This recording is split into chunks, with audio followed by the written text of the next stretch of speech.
નમસ્કાર to the point કાર્યક્રમમાં હું ધ્વની આપનું સ્વાગત કરું છું। દર્શક મિત્રો, આજે તારીખ છે 14 ફેબ્રુઆરી। જી હા, 14 ફેબ્રુઆરી જ્યારે પણ હોય ત્યારે એ 40 શહીદ જે લોકો થયા હતા તેમની ચોક્કસ આપણને યાદ આવતી હોય છે। આમ જોઈએ તો જે રીતે દેશના જવાનો આપણા માટે સતત તૈનાત રહેતા હોય છે, જે રીતે સતત તેઓ હંમેશા પ્રયત્નશીલ રહેતા હોય છે, પરંતુ એ 14મી ફેબ્રુઆરીનો દિવસ એવો હતો કે જ્યારે કહી શકાય કે આખા તમામ દેશના ભારતીયોના આંખમાંથી અહીંયા આંસુ સરી પડ્યા હતા। જી હા, પરંતુ અહીંયા વળતો જવાબ જે રીતે ભારતીય સેનાએ આપ્યો છે તેને પણ આજે આતંકવાદીઓ યાદ કરી રહ્યા છે। જી હા, પુલવામામાં જે હુમલો થયો હતો અને તેની સામે ભારતીય સેનાએ જડબાતોડ જવાબ આપ્યો હતો અને ત્યાર પછી સતત આપણે જોઈ રહ્યા છીએ કે જે રીતે જમ્મુ કાશ્મીરમાં પણ સેના દ્વારા ઓપરેશન કરવામાં આવી રહ્યું છે। આતંકીઓની ખેર નથી, ભારત મજબૂત છે, ભારત સક્ષમ છે તેવો એક સતત મેસેજ ભારતીય સેના દ્વારા આપવામાં આવી રહ્યો છે। ત્યારે ચોક્કસ એ તમામ શહીદોને નિર્માણ ન્યૂઝ આજે શ્રદ્ધાંજલિ પાઠવી રહ્યું છે અને અત્યારે હાલ આપણે કેટલી મજબૂત પરિસ્થિતિમાં છીએ તે તમામ મુદ્દા પર આજે આપણે ચર્ચા કરવા જઈ રહ્યા છીએ અને આ ચર્ચા માટે અત્યારે હાલ મારી સાથે જોડાયા છે બ્રિગેડિયર ડોક્ટર વિજય સાગર અને સાથે રક્ષા વિશેષજ્ઞ કેપ્ટન જયદેવ જોશી। બંને મહેમાનોનું સ્વાગત છે। કેપ્ટન જયદેવજી, ખાસ કરી અને પુલવામા જે હુમલો થયો હતો આજે કહી શકાય 14 ફેબ્રુઆરી તારીખ છે, ત્યારે આજે પણ એ દિવસને યાદ કરીએ છીએ ત્યારે ચોક્કસ અહીંયા એક વેદના મનમાં જોવા મળતી હોય છે। સૌથી પહેલા આપ શું કહેવા માંગશો? ચોક્કસપણે ધ્વનિ, સર્વપ્રથમ તો આપના માધ્યમથી, આ કાર્યક્રમના માધ્યમથી અને નિર્માણ ન્યૂઝના માધ્યમથી આજથી 3 વર્ષ પહેલા સીઆરપીએફ ના એ કાફલા પર જે હુમલો થયો અને તેમાં જે સૈનિકો શહીદ થયા એ સર્વે દિવંગત શહીદ સૈનિકોને સલામ અને શ્રદ્ધાંજલિ અને સાથોસાથ તેમના પરિવારજનોને પણ ભગવાન આ મુસીબતમાં મજબૂત રાખે તેવી પ્રાર્થના। 3 વર્ષ વીતી ગયા છે ધ્વનિ આ દિવસને, પણ આજનો દિવસ 14 ફેબ્રુઆરી વેલેન્ટાઇન ડે તરીકે પણ મનાવાય છે અને પાશ્ચાત્ય સંસ્કૃતિ, કમર્શિયલાઇઝેશન અને બાકી બધી પાશ્ચાત્યકરણના કારણે ભારતમાં આવેલો આ દિવસ એ એના મૂળ સ્વરૂપમાં કમ્પેશન, પ્રેમનું પ્રતીક છે। જ્યારે આપણે ઉદાસીન હોઈએ, આવી રીતે આપણે સૈનિકો ગુમાવ્યા હોય ત્યારે આ કમ્પેશનના દિવસ અને એ દિવસ પણ કે જે વધારે કમર્શિયલાઇઝ થઈ ગયો છે, વેલેન્ટાઇન ડે એની આસપાસનું કમર્શિયલાઇઝેશન પણ આપણે જોઈએ ત્યારે એ ઉદાસીનતામાં તેનો ઉત્સવ પણ કેમ મનાવવો એ પણ પ્રશ્ન થાય અને ખરા અર્થમાં એ પણ જો મનાવવું હોય તો માતૃભૂમિના પ્રેમ માટે પોતાનું સર્વસ્વ ન્યોછાવર કરનાર કોઈ પત્નીનો પતિ, કોઈ માતાનો દીકરો, કોઈ બહેનનો ભાઈ કે કોઈ દીકરીનો પિતા જે શહીદ થયો છે તેના માટે આપણું હૃદય દ્રવી ઉઠે। આજનો દિવસ એમની શ્રદ્ધાંજલિને સલામ કરવાનો અને ખરા અર્થમાં કમ્પેશન, પ્રેમ એમના તરફ આપવાનો અને સાથોસાથ મજબૂત થવાનો કે આવનારા દિવસોમાં ભારત ઉપર, ભારતની ભૂમિ પર, ભારતના સૈનિકો અને નાગરિકો પર કોઈ પણ આવો હુમલો ભવિષ્યમાં ન થાય તેના માટે સતર્ક અને સાવધાન રહેશું।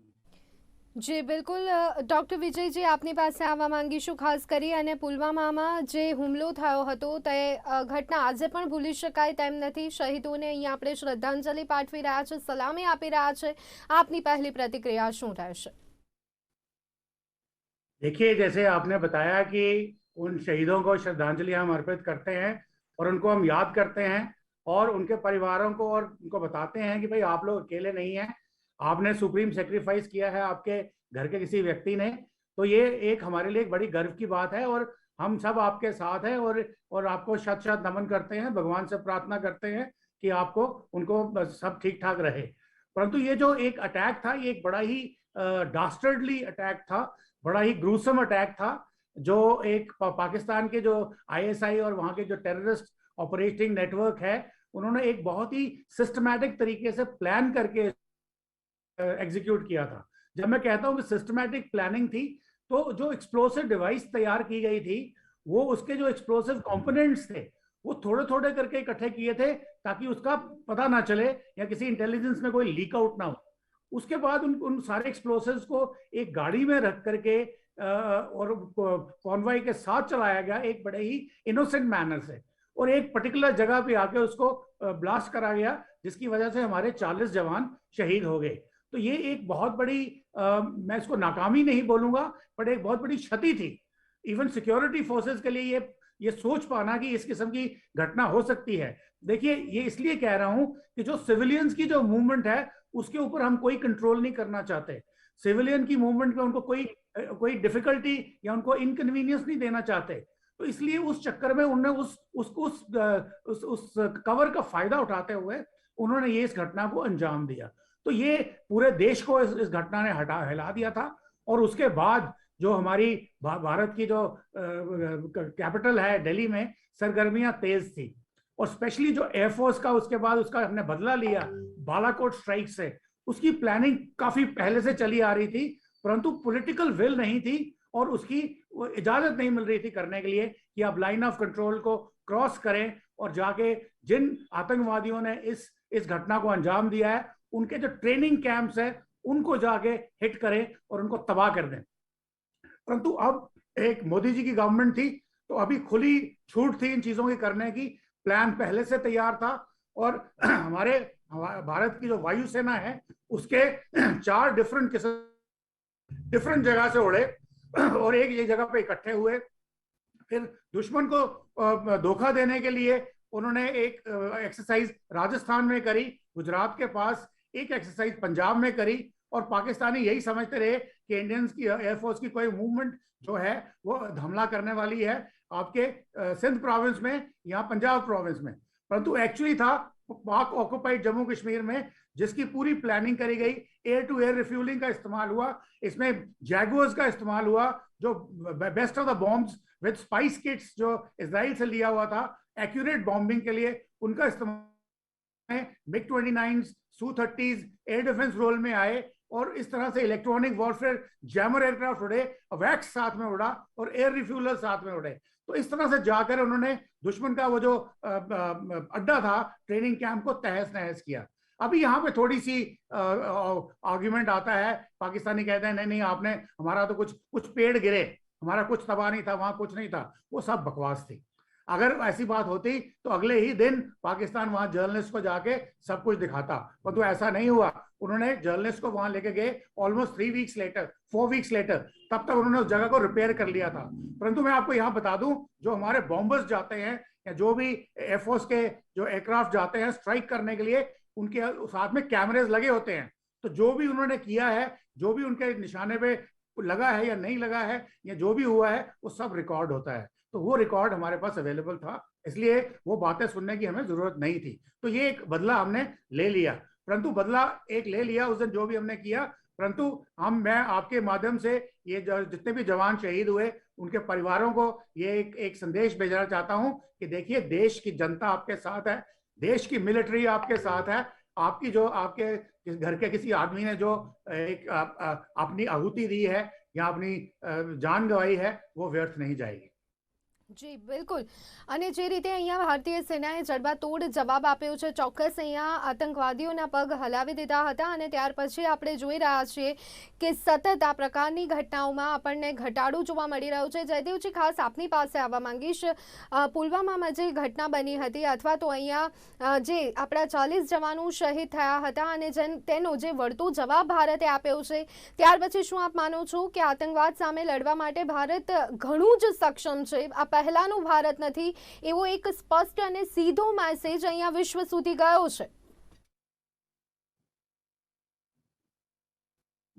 યસ, ડેફિનેટલી એ વાત કહેવામાં કોઈ શંકા નથી કે આ પુલવામા અટેક પછી આપણે ખૂબ જ મજબૂતાઈથી દરેક આતંકી હુમલાનો સામનો કર્યો છે। આપણે આખું આપણું જે ડિફેન્સ નેટવર્ક છે, ડિફેન્સ એસ્ટાબ્લિશમેન્ટ છે, એ વધારે સાબદું સખ્ત બન્યું છે। અને ખાલી આપણે જ સતર્ક બનીએ, વધારે ડિફેન્સના ઇક્વિપમેન્ટ હથિયારો ખરીદીએ અને કેટલીક સુફિયાણી વાતો કરીએ ત્યાં આપણે અટક્યા નથી।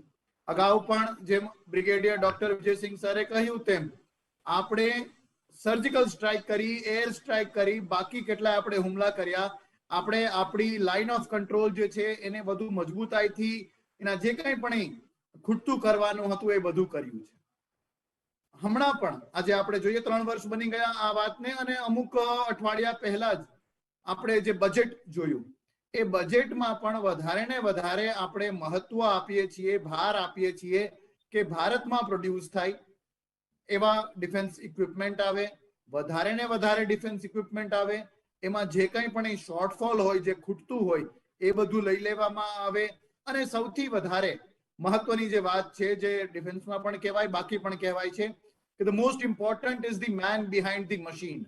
કે કોઈ પણ હથિયારો, શસ્ત્ર સરંજામ, ઇક્વિપમેન્ટ આવે તો એની પાછળના વ્યક્તિ, ભારતીય સેના તો બુલંદ છે જ, જય હિન્દ ભારત કી સેના એ આપણે ગાઈએ જ છીએ, પણ સાથોસાથ આખા રાષ્ટ્રપુરુષ ભારત જેને આપણે કહીએ, જેમાં પોલિટિક્સ થી માંડીને the people on the road પણ આવી જાય, આ બધાના અભિગમમાં બહુ મોટો ફેર આવ્યો છે. અને જેમ આપણે કહ્યું તેમ ધ્વનિ, આપણે સૌ એક સાથે એક જ વાતનો પડઘો પાડીએ છીએ કે હવે આ નવું ભારત છે. અને થોડી ફિલ્મી બોલિવૂડ લાઈન લાગે, પણ સાચું છે, એકદમ સત્ય છે કે ये भारत घर में घुसेगा भी और घर में घुस के मारेगा भी. એ આપણે બતાવી રહ્યા છીએ અત્યારે. જી બિલકુલ, એટલે અહીંયા એક સ્પષ્ટ મેસેજ ભારત તરફથી આપવામાં આવી રહ્યું છે. ખાસ કરી અને વિજયજી, ફરી એક વખત આપની પાસે આવવા માંગીશ. જે રીતની અત્યારની હાલની પરિસ્થિતિ છે, કાશ્મીરમાં જે રીતે સતત સર્ચ ઓપરેશન ચાલી રહ્યું છે, જે રીતે આતંકીઓને ઠાર કરવામાં આવી રહ્યા છે, ખાસ કરી અને આવનારા સમયને આપ કેવી રીતના જોઈ રહ્યા છો? આ જ પ્રકારે જો કામગીરી થતી રહેશે તો હવે આવનારા સમય માટે આપનું શું કહેવું છે, અને કઈ દિશા યોગ્ય ગણી શકાય? શું આમાં પણ હવે કોઈક અને કેટલાક બદલાવ करवानी जरूरियात लागी रही है क्या? देखिए, बदलाव हो चुका है, जो सिस्टम है, जो एस्टैब्लिशमेंट है, वो इन प्लेस है. स्पेशली जब से आर्टिकल 370 को हमने हटाया है, उसके बाद से कंट्रोल अभी आ गया है सेंट्रल गवर्नमेंट के पास, ना कि स्टेट गवर्नमेंट के जो पाक बैक पॉलिटिशियंस थे उनके पास. तो सारी की सारी यूनिफाइड कमांड्स एटसेट्रा सारे मेजर्स ले लिए गए हैं और सिस्टम्स आपने ओवरऑल कर लिए गए हैं.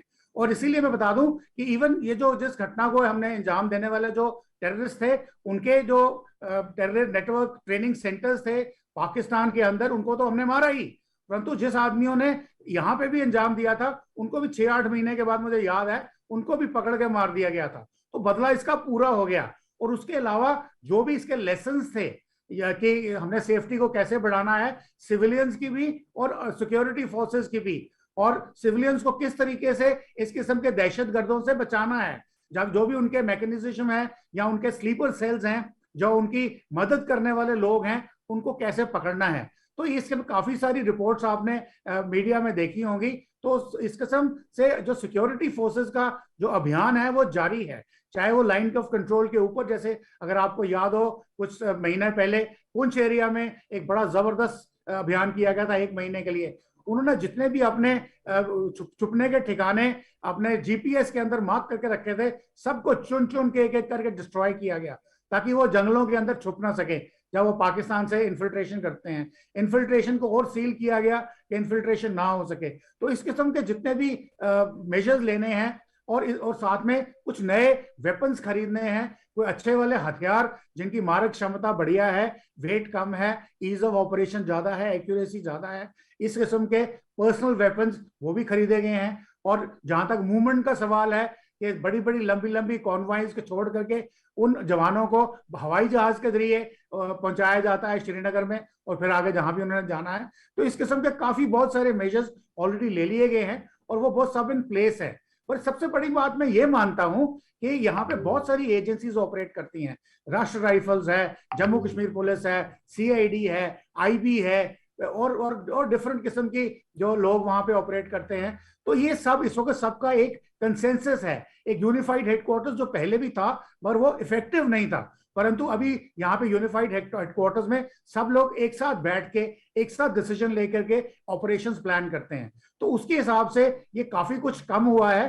परंतु जैसा कि आप जानते हैं, आईएसआई करोड़ों डॉलर्स खर्च करती है, जो उनको ड्रग्स मनी मिलती है, और वो किसी ना तरीके से इन्फिल्ट्रेशन, जरूरी नहीं है कि आपकी लाइन ऑफ कंट्रोल से आए, इन्फिल्ट्रेशन बांग्लादेश से भी होती है, इन्फिल्ट्रेशन नेपाल से होती है, इन्फिल्ट्रेशन सी रूट से होती है.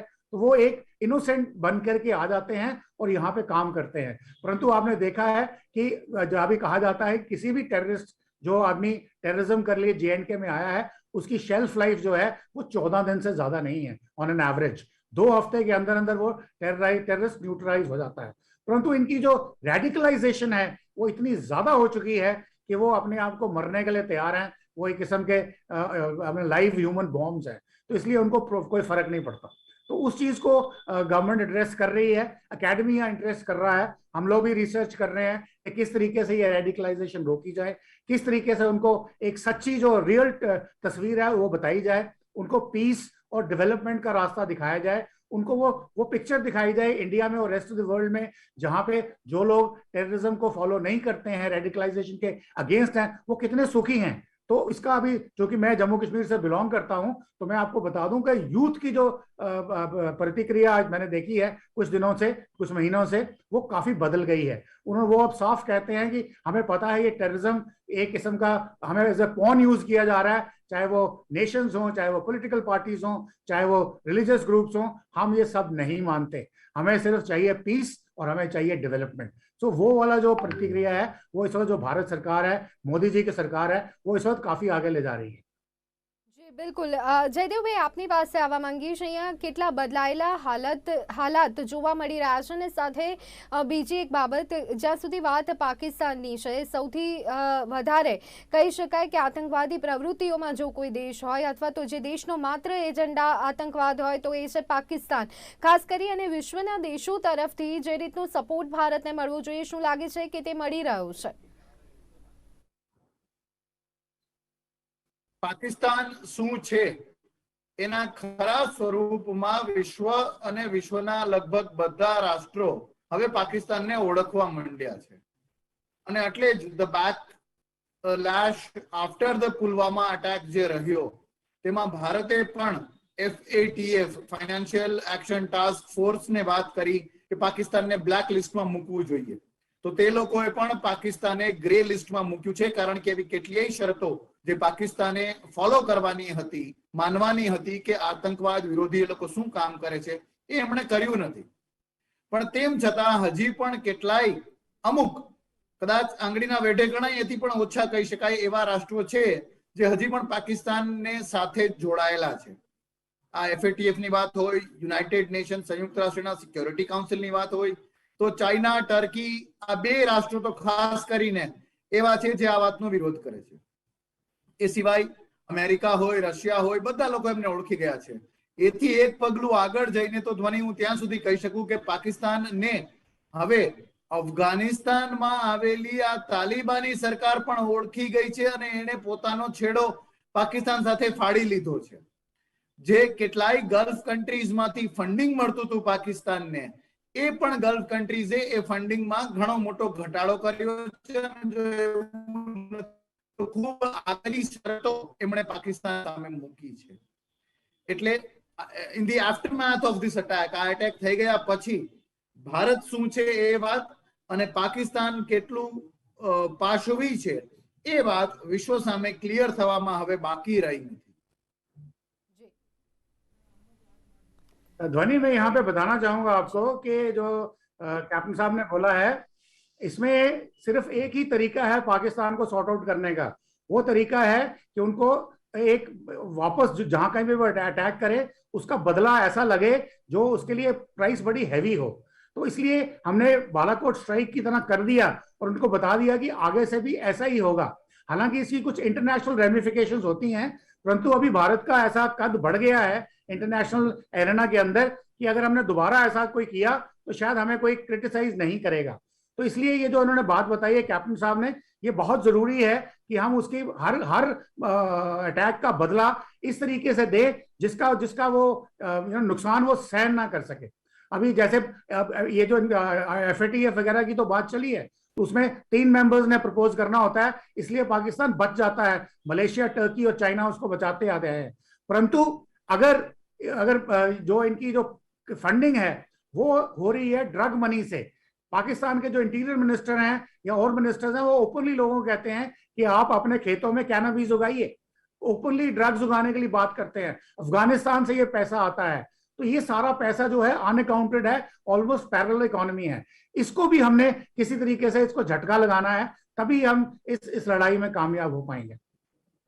જી બિલકુલ બિલકુલ સર, આ વાત થઈ પાકિસ્તાનની, પણ હવે વિસ્તારવાદી નીતિ ધરાવતું ચીન અને જે રીતે અત્યારનો આ એક ટેકનોલોજીનો આ સમય છે, ટેકનોક્રેટ લોકો થઈ રહ્યા છે, ત્યારે અહીંયા આ વાત કદાચ ચીન ઘણું સમજી ગયું છે અને ખૂબ જ શાતિર પણ છે. ત્યારે જે રીતના કોરોના માટે પણ ચીનને જવાબદાર ઠેરવવામાં આવે છે અને સાથે ચીનની પણ જે નીતિ રહી છે ભારતને લઈને, ખાસ કરી, અને ભારત હવે તે બાબતને લઈને કેટલું સક્ષમ લાગી રહ્યું છે, કારણ કે હર હંમેશા એક પીઠ પાછળ લડત આપવાની વાત ચીનની પણ જોવા મળતી હોય છે. देखिए, जहां तक चीन का सवाल है, ये बड़ा क्लियर है कि पाकिस्तान चीन का वेसल स्टेट बन चुका है. वेसल स्टेट माने वो उनके अधीन आ चुका है. अभी कल ही एक डिबेट के ऊपर मेजर गौरव आर्या ने पाकिस्तान के एक पूर्व एम्बेसडर से पूछा कि आप हमें बताइए कि ये जो आपने आयरन ब्रदर्स बोला है पाकिस्तान चाइना रिलेशनशिप को, इसका क्या मतलब है. अगर चाइना आपको पहले $62 बिलियन और भी आई थिंक $20 बिलियन और दे चुका है, तो इसके बदले में आप वापस क्या दे रहे हैं.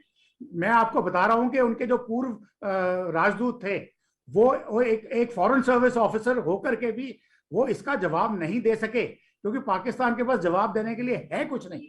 जो कुछ भी चाइना ने वहां पे टेक्नोलॉजी, कंस्ट्रक्शन जो कुछ किया है, वो उन्होंने अपने लिए किया है. एक किस्म का पाकिस्तान का इस्तेमाल किया है चाइनीज के जो सॉवरन, जो उनकी जो प्रभुता थी, अवैध प्रभुता थी दुनिया में बढ़ाने के लिए. उनको एक वार्म वाटर पोर्ट ग्वादर का एक ऑप्शन दिया है उनको वहां आने जाने के लिए. उससे पाकिस्तान को कोई फायदा नहीं हुआ, पाकिस्तान को कोई एम्प्लॉयमेंट नहीं मिली, उनका जो पैसा लगा है उसका वापस उनका देना नहीं है. अभी चाइना ने बोलना शुरू कर दिया है कि आप हमें बताइए what is the return on investment, जो हमने इतना पैसा खर्च किया है आप हमें क्या दे रहे हैं.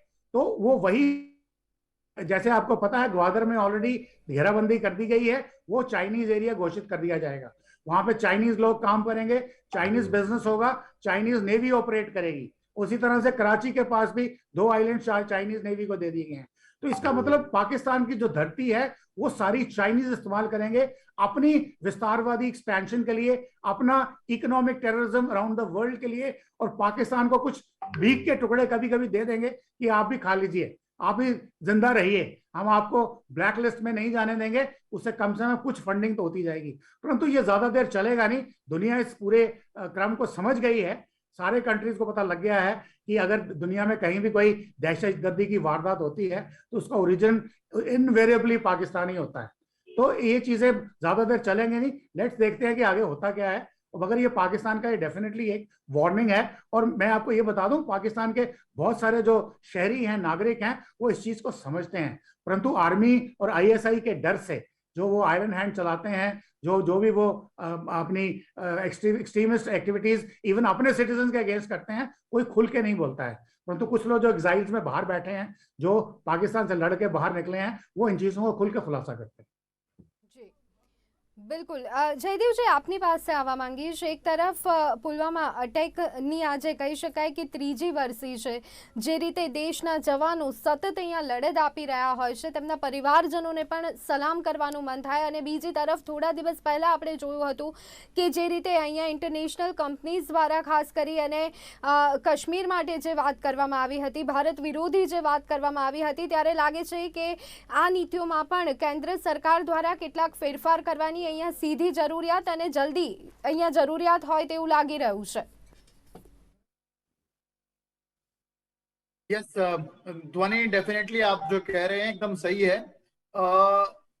પાકિસ્તાન હંમેશા ભારતની વિરુદ્ધના ઓફેન્સિવનું સ્વરૂપ બદલતું રહે છે. 60-70 ના દાયકા સુધી એને આમને સામનેની લડાઈનો સહારો લીધો. એ પછી એને ખાલિસ્તાન, પંજાબ અને એ પછી અલગ અલગ પ્રકારના ત્રાસવાદનો સહારો લીધો.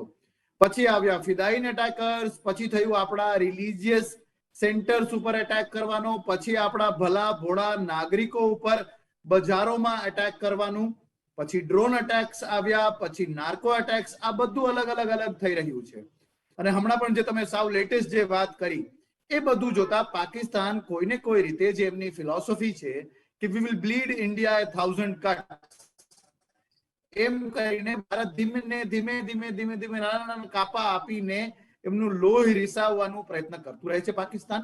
તો આપણે માત્ર રિએક્ટ ના કરીએ, રિસ્પોન્ડ કરીએ. પાકિસ્તાનની આ બદલતી ચાલોને અગમચેતીથી આપણે એને રોકવાનો પ્રયત્ન કરીએ. અને આ જ્યારે આપણે કરીએ तब अपनी पैनल पे बड़े ही लर्नेड एंड रिसर्च करने वाले ब्रिगेडियर डॉक्टर विजय सागर सर है. तो सर मैं आगे एफएटीएफ की बात हुई, आपने नार्को की भी बात की और बाकी सब बात की. गुजरात में सर पिछले 2-2.5 महीनों में कुछ 100 या 2000 करोड़ रुपए के आसपास का ड्रग पकड़ा गया है. तो हमें तैयार तो जरूर रहना है sir, but maybe would like to learn from you. अगर आप अपने अगले रिस्पॉन्ड में ध्वनि आप अलाउ करें सर, इसके ऊपर थोड़ा बोले कि कैसे गुजरात अपनी मैरीटाइम बॉर्डर जो है उसको भी सील करे, इकोनॉमिक सील करे.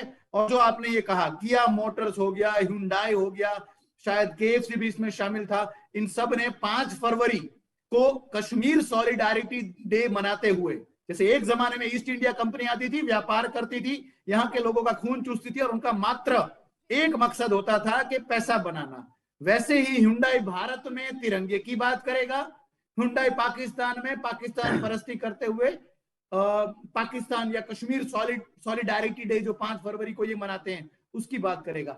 तो कैसे इस बदलते स्वरूप को, खास करके सर नार्को, गुजरात की बड़ी मैरीटाइम बॉर्डर है, निर्माण न्यूज गुजरात में काफी जगह देखा जाता है, तो how can we address this? ध्वनि आपके माध्यम से अगर सर से हम ये जान सके. સમયનો અભાવ છે, ચર્ચાને આપણે આગળ નહીં કરી શકીએ, પરંતુ ઘણો મોટો આ મુદ્દો છે અને ચોક્કસ આ મુદ્દાની સાથે આપણે ફરી એક વખત મળીશું, આગળ ચર્ચા ચોક્કસ અહીંયા કરીશું. પરંતુ આ ખાસ કરી અને પુલવામા અટેકની આજે 3જી વર્ષી છે ત્યારે ભારત મજબૂત સ્થિતિમાં હતું અને વધુ મજબૂત સ્થિતિમાં છે તે સંદેશ આપણે ચોક્કસ આપી રહ્યા છે. બંને મહેમાનો જે ચર્ચામાં આપણી સાથે જોડાયા હતા તેમનો ખૂબ ખૂબ આભાર. તો દર્શક મિત્રો, ટુ ધ પોઈન્ટ કાર્યક્રમમાં અત્યારે બસ આટલું. રજા આપશો. નમસ્કાર.